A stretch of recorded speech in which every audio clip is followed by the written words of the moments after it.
brought to you by Minimizer, Blooming Prairie, Minnesota. Minimizer was formed more than 30 years ago when truck driver Dick Kruckerberg literally invented the poly fender. These are the first blueprints of my fenders 25 years ago. Fast forward 3 decades, and Minimizer makes a variety of aftermarket truck products. Blooming Prairie continues to serve as company headquarters because Minimizer is committed to its hometown and the success of the community as a whole.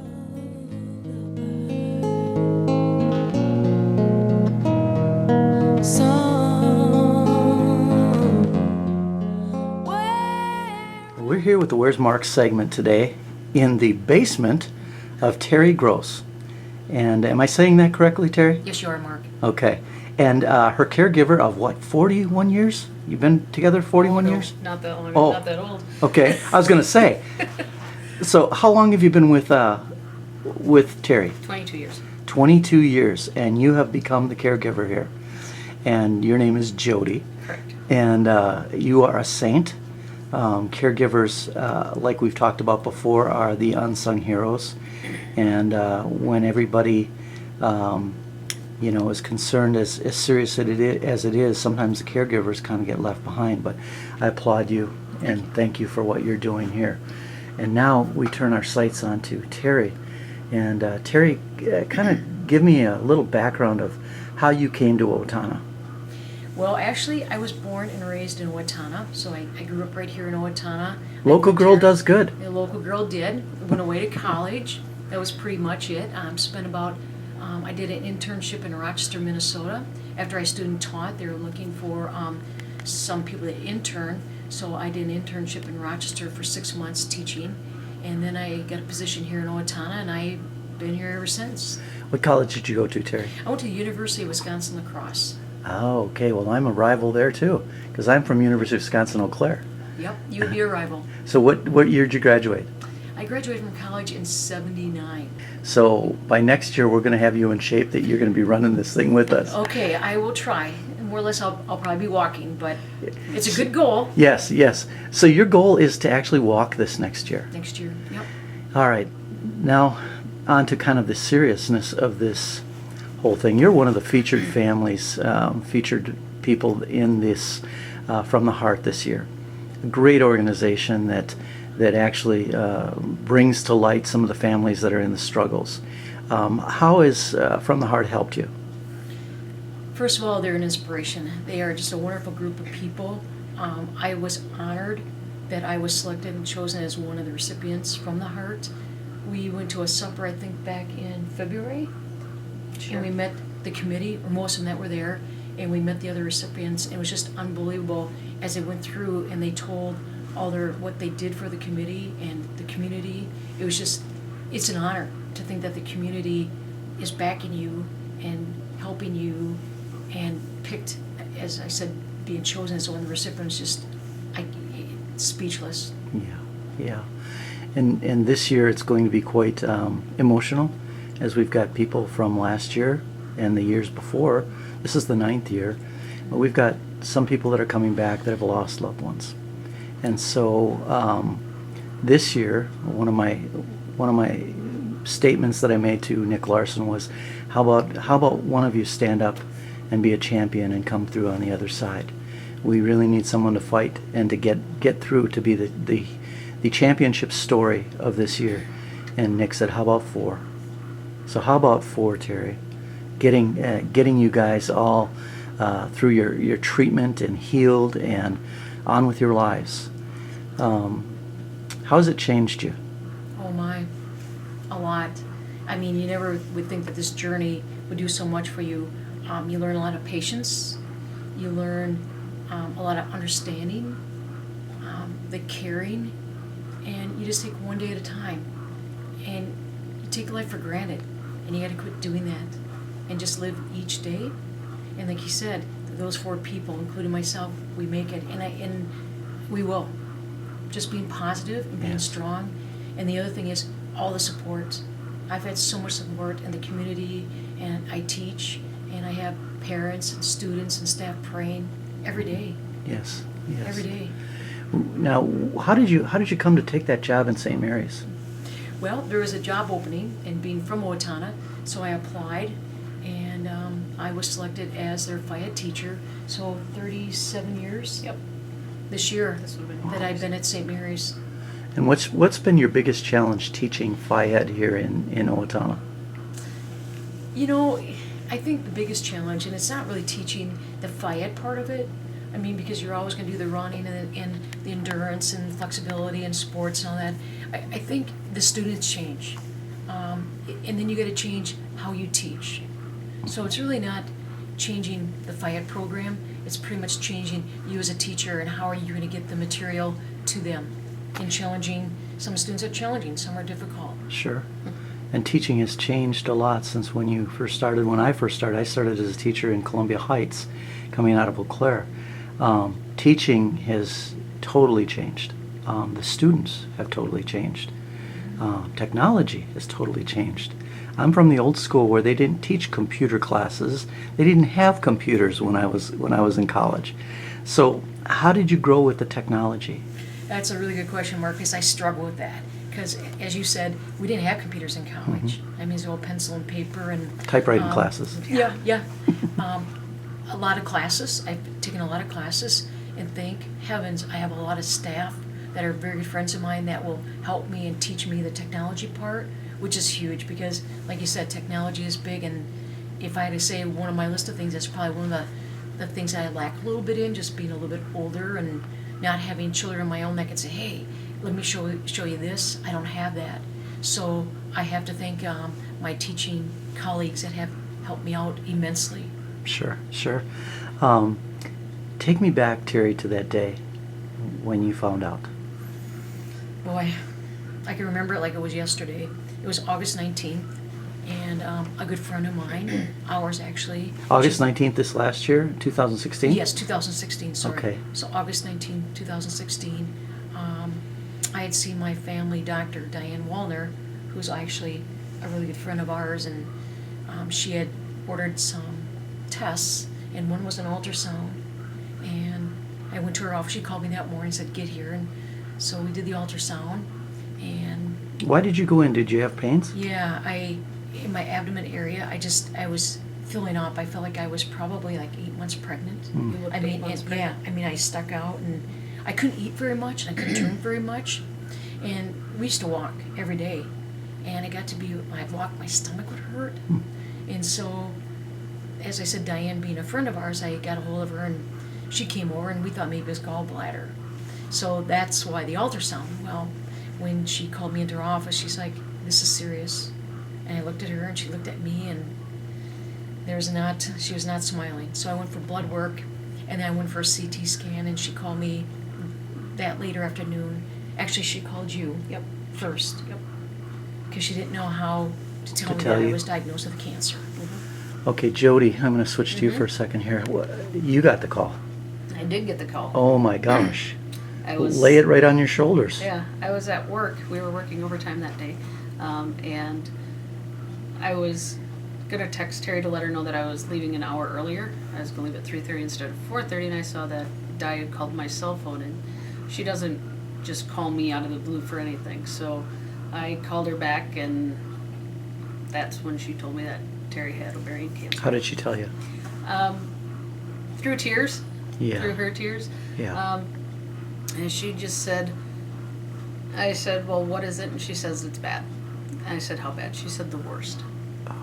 And I said, okay. And as she was telling me, I was getting my stuff to leave work. And we were talking as I was driving home, and Terri was doing some other tests out at the clinic, so I didn't know if she was at home or at the clinic. And she wasn't answering my text, and she wasn't answering any of Di's texts. So I pulled over in the Applebee's parking lot, and I talked to her, and I said, well, what does that mean? She said, 2 years. I said, okay, so you mean in 2 years I'm going to lose her? Yes. I said, okay. And what am I supposed to do with that? And what did you do with that? I mean, you're sitting in your car. Were you numb? What can you do? It's so surreal. You don't. Yes. You don't even have time to process it. Yes. In the meantime, another doctor was calling her because she had originally told me it was stage 4. So she called me right back and she said that it was stage 3C, and she said they've made a lot of advancements over the last couple of years, so she said it was a little bit better prognosis. And then she asked me if I wanted to tell Terri or if she wanted me to her to tell Terri, and I said, you tell her, I'm on my way home. So you just wanted to be there when she got the news. Yeah.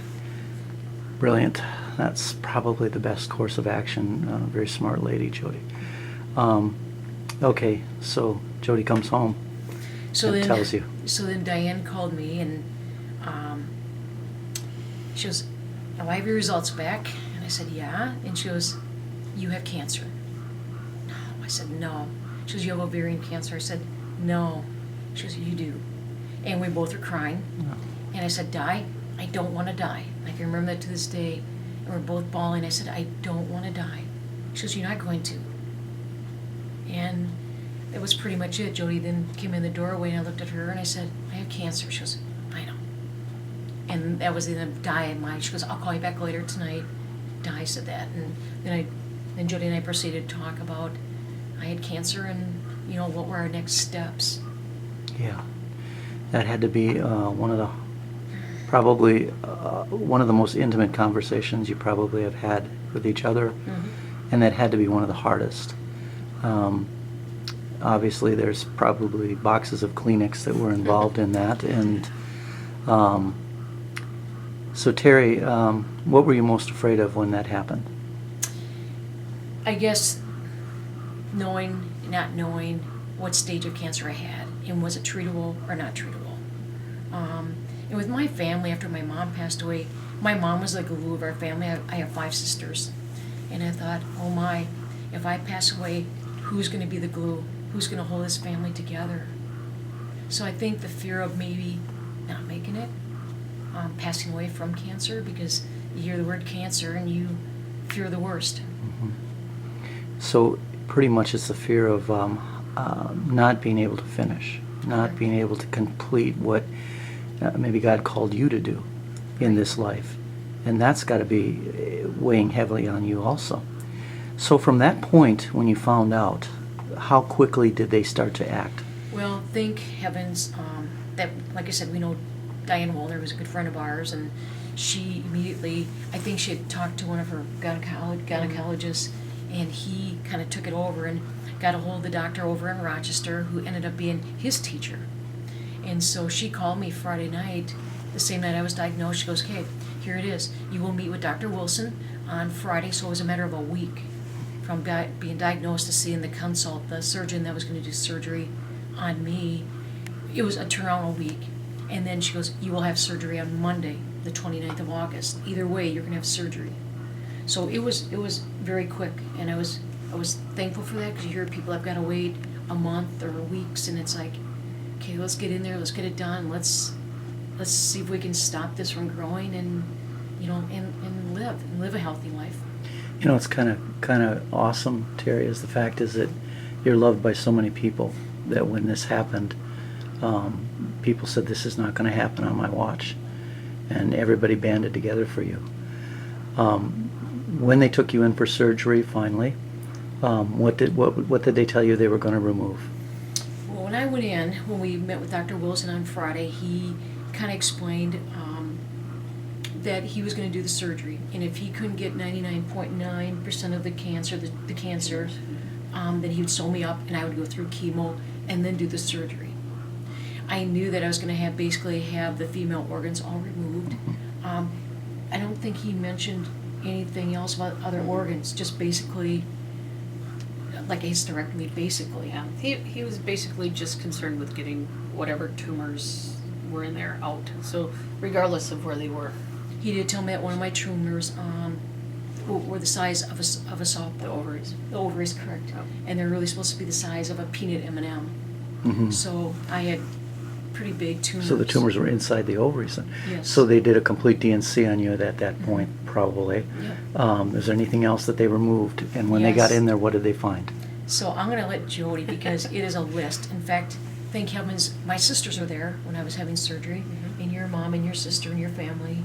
And And my one sister said, tape this conversation. So thank heavens they did, because I'll let Jody tell everything they removed. Yeah, so Dr. Wilson came in and talked to us after the surgery. It was a 9-hour surgery that was only supposed to be 6. But he was confident he got 99.9% of all the tumors. He told us what they refer to as a debulking. And then he said they took her spleen, her appendix, a foot of her colon, her omentum, a little bit of her stomach, shaved a couple layers off of her diaphragm, scraped down both sides of the abdomen, and took 6 of the 33 lymph nodes, which once they got into the lymph nodes, that made her a stage 4 instead of a stage 3. So the cancer was in the lymph nodes then? The cancer was in some of the lymph nodes, and the reason why they took the other organs was because the tumors were on the outside of the organs. They weren't in the organs themselves, but they pretty much took whatever had the cancer on her that she could live without. Right. So, And sometimes they do that as a precaution, just to Yes. see if it's transgressed that Yes. into that point, or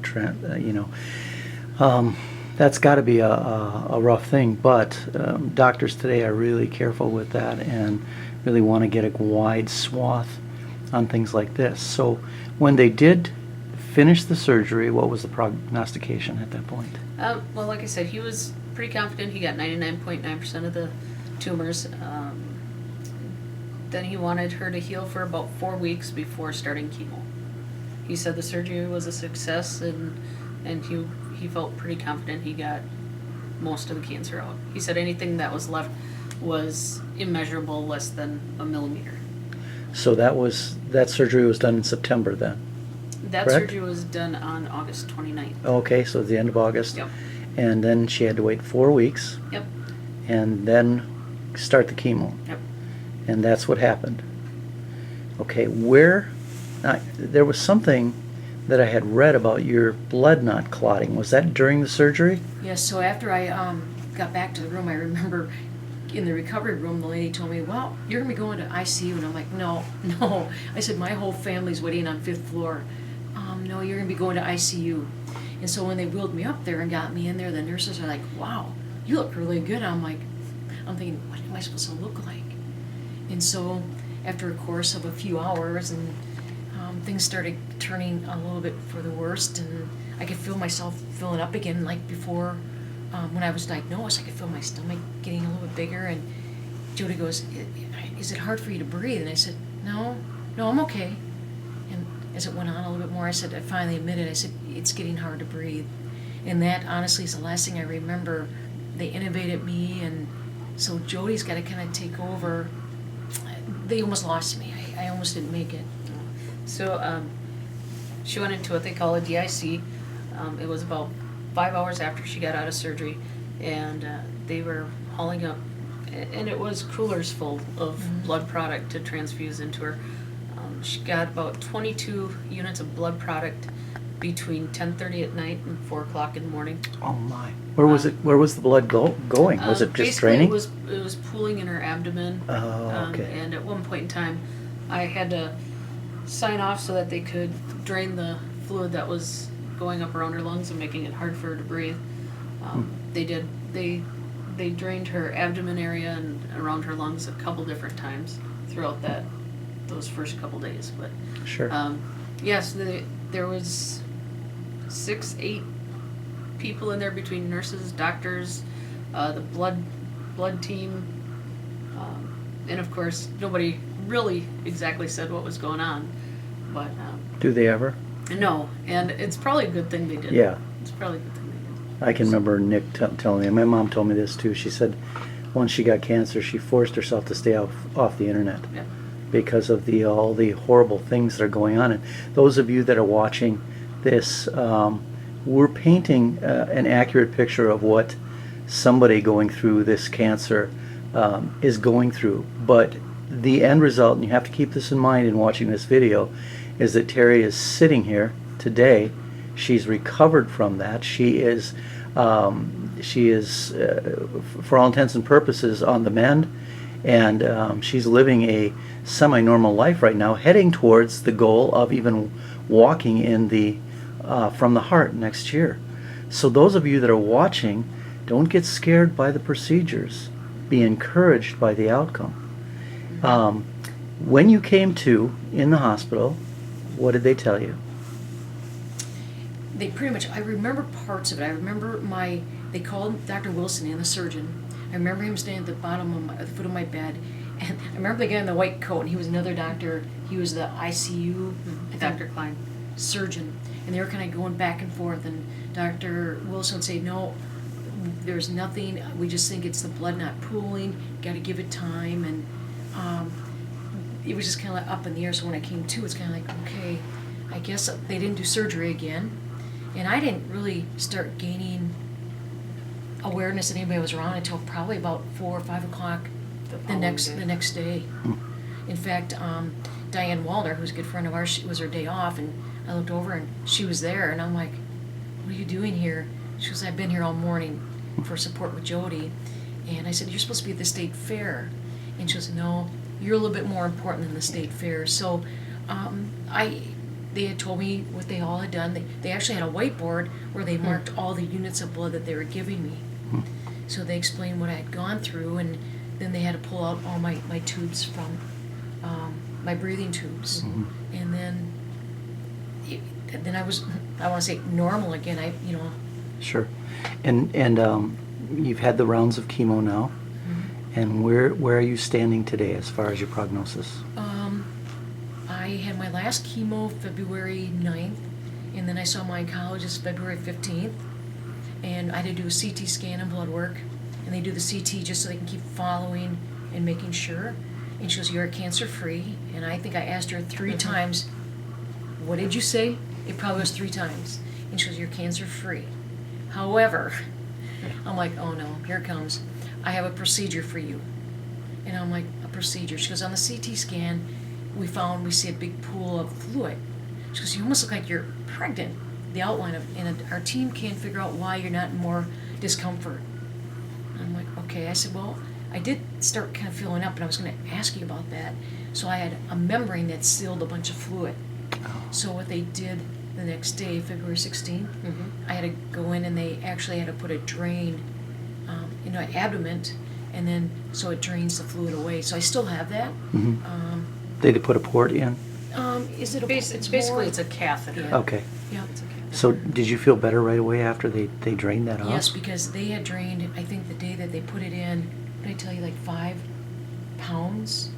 When they put the dear Lord. catheter in fluid, just fluid. And then we were draining, Almost a pound a day for the For- first few days. yeah.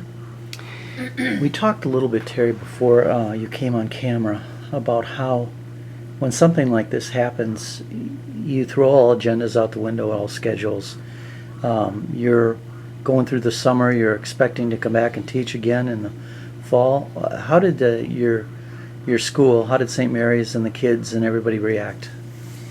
I'll tell you what, I had so much support from them when they first found out. I mean, it was overwhelming. I got cards. I bet there wasn't a day that didn't go by that I didn't get mail. The poor mailman probably got another one or 2 or 3. So very supportive. Prayers, emails. I mean, it was, and I've been able to go back. I've seen the students off and on, and the hugs and the warm welcome, and we're praying for you, and it's just unbelievable.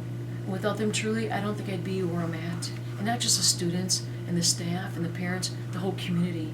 Right. I run into people. There's a lady that after I was recipient from the heart, we were at Perkins, and she was a manager, and we walked in, and she looked at me, she goes, you're one of those people from the heart. And I said, I am.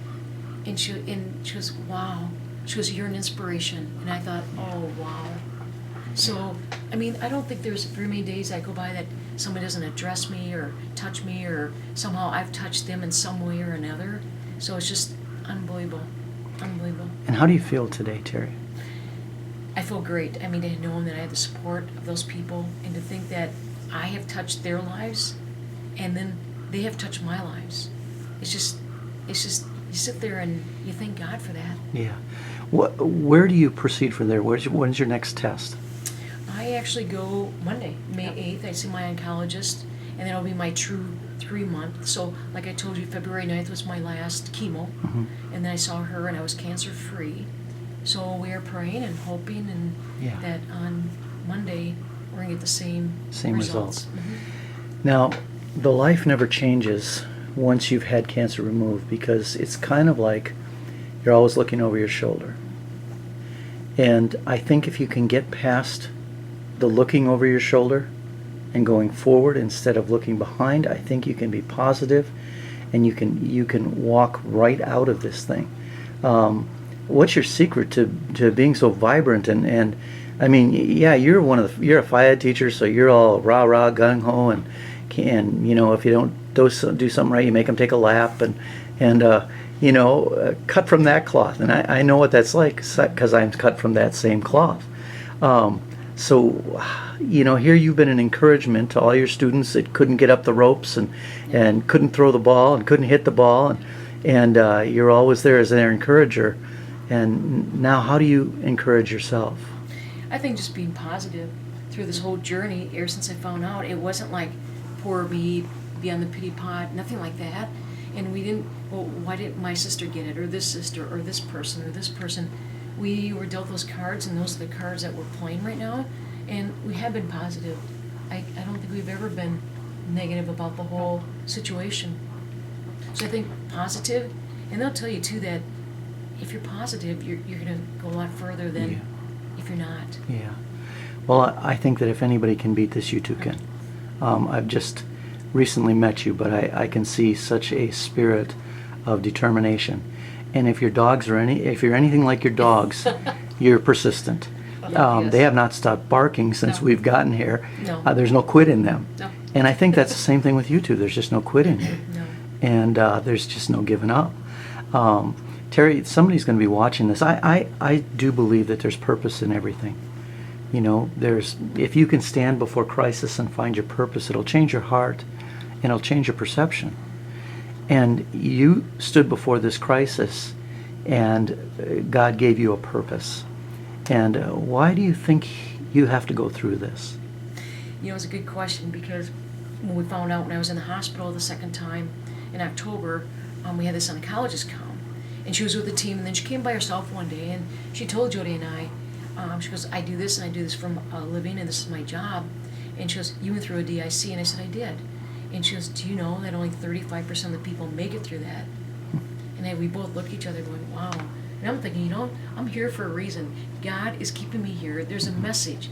I don't know if I found that yet, other than just, you know, telling people about being positive and believing in God and having support. But I'm here, and there's a reason, and I'm still looking for the true reason. Well, you know, Terri, the one that's going through this, they're presented with they're presented with 70% of why they're not going to make it. You represent one of the 30% that is going to make it. And if you represent that 30%, you're in the minority, but your voice speaks loud and clear to somebody that's facing this. You know, I always say we go through things sometimes to teach. And isn't that ironic? The teacher is going through this to teach. And I wonder how many people you're going to touch in the next 10, 20 years who are going to be taught by you. And I think you're being moved out of the physical education arena to a new pulpit, so to speak.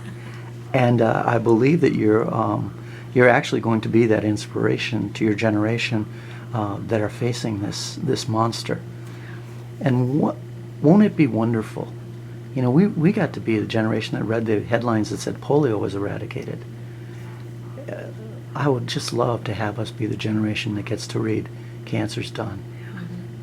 And every one of us that supports it and runs in these races and donates to the silent auction, buys from the silent auction, we become cancer fighters. And we stand right with you, Terri, not behind you, not in front of you. We stand right shoulder to shoulder with you.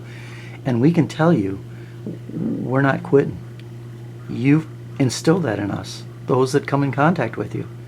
There's no quit in us, just like there's no quit in you. So you're looking at somebody today, and maybe this is going to be your first teaching.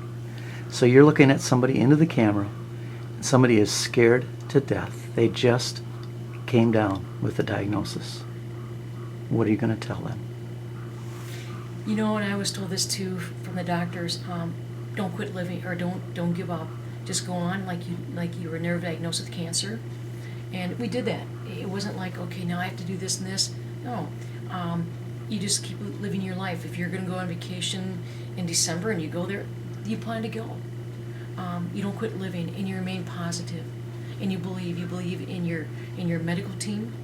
You believe in God. You believe with all the people supporting you. I mean, I just think from the heart, all those people that are running for me, and not just me, us. And I'm talking about the families that from the heart that has donated. I think there's like 26, 24, whatever families that they have chosen and picked in their 9th year. Yep. It's just amazing to think that these people are supporting us. Yes. It's just amazing. Well, I know my wife and I are going to run this, and we're going to wear a ribbon for each one of you. You're going to run with it. You're going to run this with us on Saturday, and we just really love you. And I know that, the hard part is to think that, the biggest obstacle is to get through is to say, to fight those words that are in your mind to say it's over. It's never over. You know that, and you too. Like I said, you're the poster children for getting through this. So it's a lot put on your shoulders, but just think of all the people that you're going to touch. Jody's laughing because when we saw our oncologist, go ahead, Jody, tell them when you talk about a poster child. Yeah, whenever we met with the oncologist every 3 weeks, and she would come in every time just shaking her head, and she always had a smile on her face, and she's like, I have no idea what you two are doing, but she said, keep doing it. She said, all your numbers look great. And so Terry says, oh, so I could be the poster child for cancer. So yeah, she For the agreed. cure. Yeah. So, That's just awesome. Yeah, I think that, like I said, you guys just exude that confidence, and you can tell just the love that flows from both of you. And I think, out of the faith and the hope and the love is the greatest, and it gets you through. And it's the best we can hope for in situations like this. So, Terry, you've got a benefit coming up. Other than the race that's going to happen on Saturday, you've got a benefit coming up. Can you tell us a little bit about that? Yes, Mark Cunningham, the manager from the Knights of Columbus, Casey Hall in Owatonna, wanted to do something for me. And this is months ago. And I said, well, thank you, Mark. That's very generous. He goes, I'm going to have a fundraiser. And so several people got on the committee and kind of put it together. It's going to be May 13th. It's a Saturday. I want to say that because we always get the date wrong, but it is May 13th. It's going to be a silent auction starting at 4:30 with a spaghetti supper. We'll be upstairs. The silent auction will be downstairs. It's going to be a little busy. Where's that going to be? Is that going to be at the Knights of Columbus Hall? Yes, and that's on Sear. Elm. Is it Elm? Elm Or Street. Elm and South. Okay, Elm and South Yep. Street. Yep. So not very far. Nope. You guys can walk down there. Yep. That we probably will. But it starts at 4:30, silent auction, and then, like I said, the spaghetti supper will be upstairs, and I think we're serving until 7:30. Yep. 4:30 to 7:30. So silent But auction. if there's people there, we will serve them. Yes. As long as people Yep. are coming, we'll make sure they get fed. So it's going to be a fun It's got night. meatballs in the spaghetti? He's got meat in the spaghetti, but not the meatballs. Okay, meat in the spaghetti. Meat So in the it's, spaghetti. and it's delicious, right? It'll be the best spaghetti they've Yes. ever eaten. KC's have done this for, they just did one a week ago, I think, for, it was a fundraiser for, I think, the Park and Rec for sponsors, and I might be wrong, but they just did one, and they know how to pump out food and serve a large portion of people. Yes, they do. They're very good at what they do. They are. And I've seen some of the items that you had on your table that are going to be up for auction, and I'll tell you what, people are going to miss out if they don't go to that one, because there's some nice looking things on that table. And I want to let everybody know that's watching this, don't you dare bid on that Green Bay Packer hat. That's mine. So it has been a pleasure talking with both of you today, and I wish you the best. I wish you well, and I just have a feeling next year maybe you two can come along with me, and we'll film the next group, and you guys are going to be the inspiration.